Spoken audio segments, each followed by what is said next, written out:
your consideration.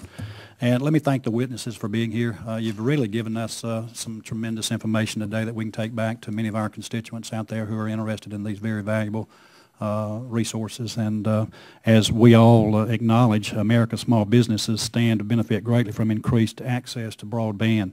We know that while dial-up internet services can provide some of the same applications and services, broadband services permit faster downloading and unloading of bandwidth-rich applications, video, music, pictures, and data.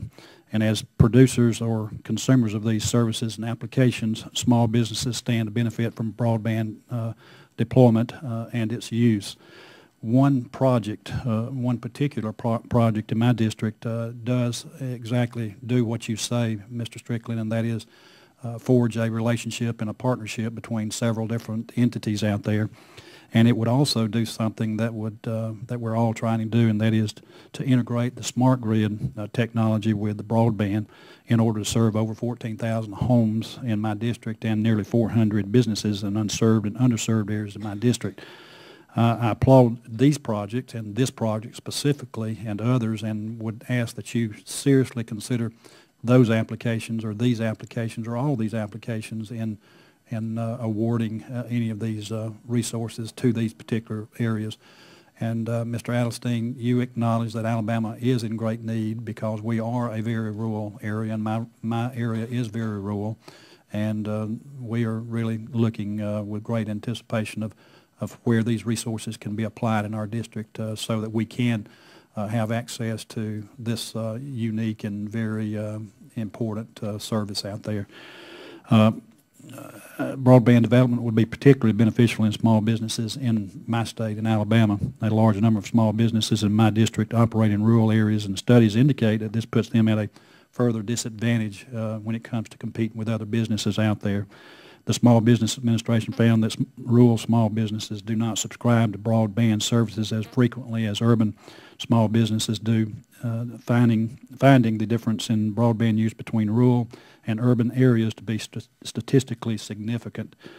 I also know that rural small businesses tend to pay higher prices for broadband services than rural small businesses do, probably because of the cost associated with serving less populated areas and a lack of competition in rural areas.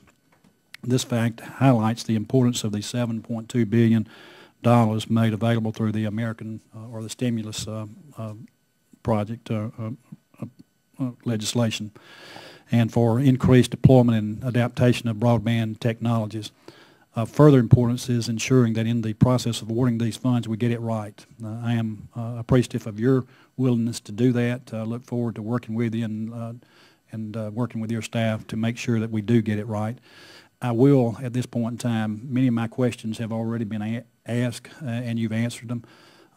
I'm just really concerned with one area because we are so rural, and I guess, Mr. Adelstein, this question would go to you, and that is the definition of remote areas. I heard you mention that in your opening statement, and you really didn't go into great detail. I would like for you to go into great detail as much as you can as defining and going through the procedure of determining what is a remote area or a rural area, if you would. Well, in the first round, we defined remote, which we focused all of the grant funds on as being 50 miles away from a town of 20,000 or an urbanized area of 50,000 or more, and it was a 50-mile circle around them, which some have complained excluded too many communities, and we understand those concerns that have been raised, and we're really reconsidering whether that's the right way to go forward in the second round. We understand that a number of communities were excluded that, in fact, have very high costs of providing service that are truly underserved or unserved, and so we're looking at how we can alter that definition. We'd certainly welcome your input on how best to define that going forward. You know, we really wanted to target the funds on the most remote areas and the most hard-to-serve areas, but maybe we didn't draw the line exactly where we should have, and that's something that we're contemplating now, and we're going to ask that question in the next round of funding.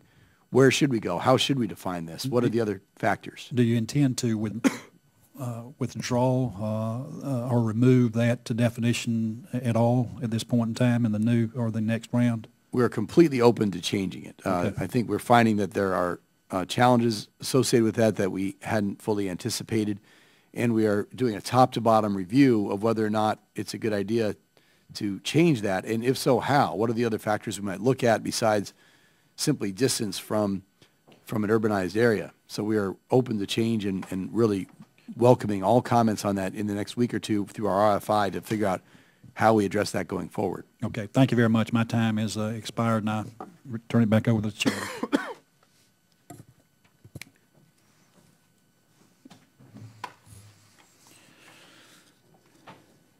Mr. Olmeyer, do you wish to make any question at this time? Thank you. I do have another question, Mr. Alderstein. Of the $2.5 billion being allocated for the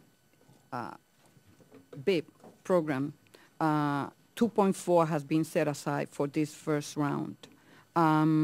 Given the concerns about the application process, is your agency considering reallocating some of the funding towards the second round? It's a very good question. Let me explain what we meant by the 2.4 million, because we actually are able to leverage our budget authority provided by Congress to provide up to 7 to 9 billion in loans and grants. So the 2.4 billion is only the loan and grant amount combined, not just grant. So we anticipate that well over half of the amount is still left. I know the math doesn't sound right with 2.4 versus 2.5, but that's because the 2.4 we anticipate includes a major loan component.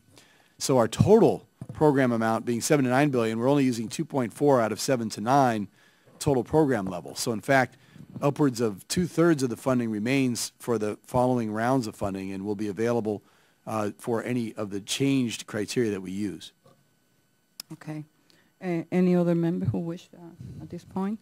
Well, thank you so very much for being here today, and we will continue this conversation with you, making sure that you listen to small businesses and that in the second round, some of the concerns that have been raised will be addressed so that we could have a more level playing field for small businesses. Thank you. Absolutely, Madam Chairwoman. Thank you. You are excused at this time.